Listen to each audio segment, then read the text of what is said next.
गणनायकाय गणदैवताय गणाध्यक्षाय धीमहि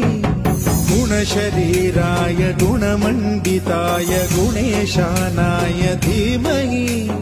गुणातीताय गुणाधीशाय गुणप्रविष्टाय धीमहि एकदन्ताय वक्रतुण्डाय गौरीतनयाय धीमहि गजेशानाय भालचन्द्राय श्रीगणेशाय धीमहि